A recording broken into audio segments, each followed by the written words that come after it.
When you think of Disney and Main Street, you probably think of the original classic Main Street USA in Disneyland, or perhaps the follow-up version in Orlando, Florida. However, did you know that for just under a year, on a little-known project, we almost got a Disney Main Street in South Carolina? In 1996, Disney was working on, of all things, a highway rest stop project with AAA, the American Automobile Association. Now, this wasn't Disney's first time working with AAA. Back in 1987, the two of them opened a rest stop along I-75 in Ocala, Florida, which was just about an hour and a half north of Walt Disney World. It had most things you'd expect in a rest stop.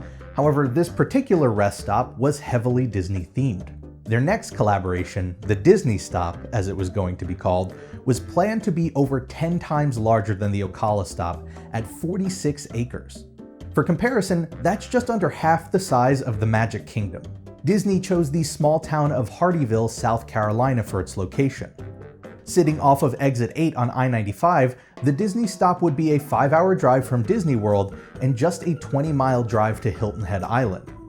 That second part was relevant because beyond just being a popular tourist destination in South Carolina, it's also where Disney was planning to build their next DVC resort.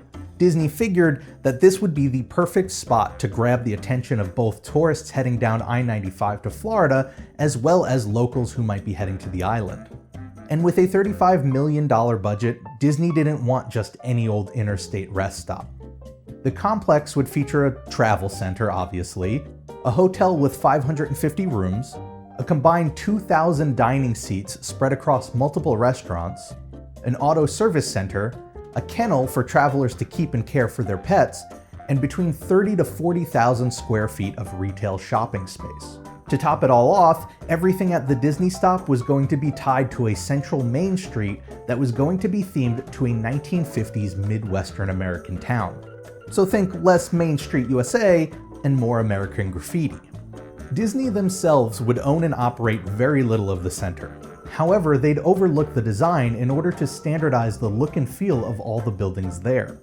They even began to reach out to prospective businesses to work with them on emulating their older looks from the 1950s and 60s. If the business didn't exist back then, they were instead asked to emulate the style of design that was popular for the era.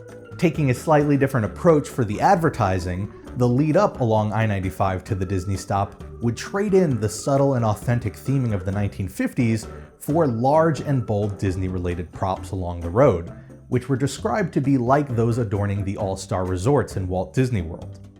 As for the big picture, if all of this worked out, the plan was for AAA and Disney to collaborate on an entire chain of similar rest stops across the country. Well, it didn't work out. When it was announced in January of 1996, Disney and AAA had an optimistic outlook. They estimated that the Disney Stop would see as many as 1.5 million guests every year.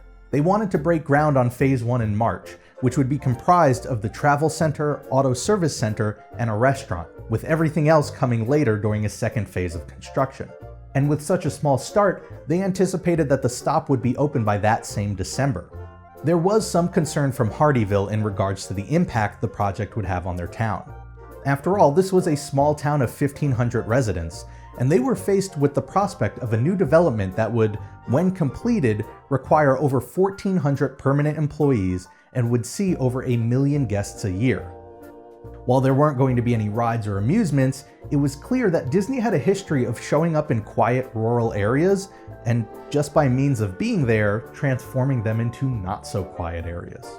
Often, the promise of new jobs is a welcome one for any town or city, but the potential change the residents of Hardeeville were facing could have been massive.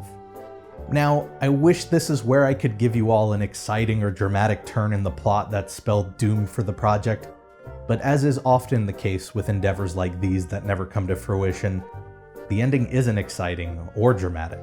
Through 1996, Disney struggled to finalize a contract with a developer who would be in charge of building the Disney Stop.